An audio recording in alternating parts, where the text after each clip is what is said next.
Questioner. Yes, I see your point. Now, how am I to go into Samadhi? Maharaj.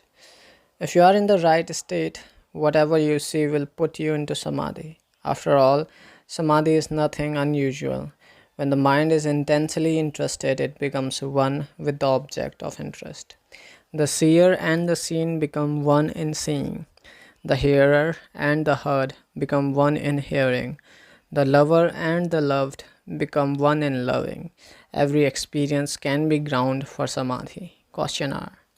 Are you always in a state of Samadhi, Maharaj? Of course not. Samadhi is a state of mind, after all. I am beyond all experience, even of Samadhi. I am the great devourer and destroyer. Whatever I touch dissolves into void, Akash. Questioner. I need Samadhis for self realization. Maharaj. You have all the self realization you need, but you do not trust it. Have courage, trust yourself. Go talk, act, give it a chance to prove itself. With some realization comes imperceptibly, but somehow they need convincing. They have changed, but they do not notice it. Such non spectacular eases are often the most reliable. Questioner. Can one believe himself to be realized and be mistaken? Maharaj. Of course. The very idea I am self realized is a mistake. There is no I am this, I am that in the natural state. Questioner. Some 40 years ago, J. Krishnamurti said that there is life only, and all talks of personalities and individualities has no foundation in reality. He didn't attempt to describe life. He merely said that while life need not and cannot be described, it can be fully experienced. If the obstacles to its being experienced are removed, the main hindrance lies in our idea of and addiction to time, in our habit of anticipating a future in the light of the past. The sum total of the past becomes the I was, the hoped for future becomes the I shall be, and life is a constant effort of crossing over from what I was to what I shall be. The present moment, the now, is lost sight of. Maharaj speaks of I am. Is it an illusion, like I was and I shall be, or is there something real about it?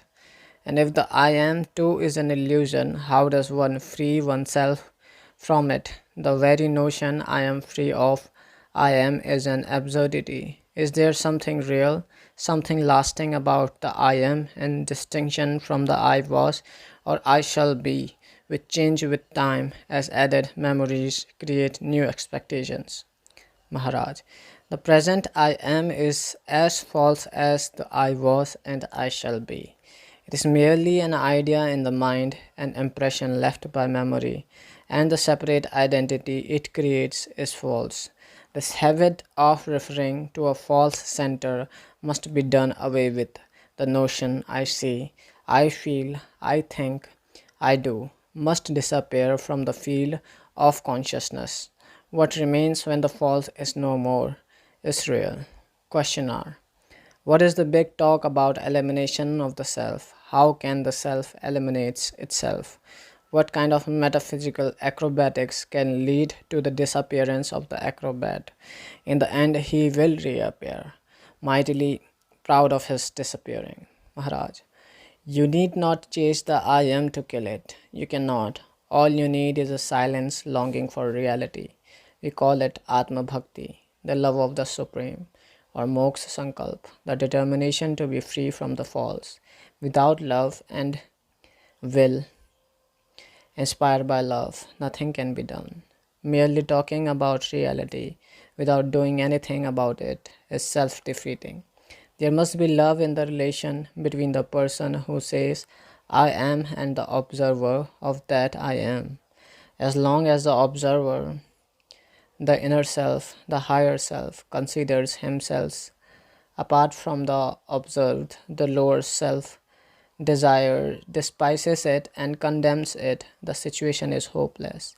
It is only when the observer Vyakta accepts the person Vyakti as a projection or manifestation of himself, and takes the self into the self. So to say, the duality of I and this goes, and in the identity of the outer and the inner, the supreme reality manifests itself. This union of the seer and the seen happens when the seer becomes conscious of himself as the seer. He is not merely interested in the seen, which he is anyhow, but also interested in being interested, giving attention to attention, aware of being aware. Affectionate awareness is the crucial factor that brings reality into focus.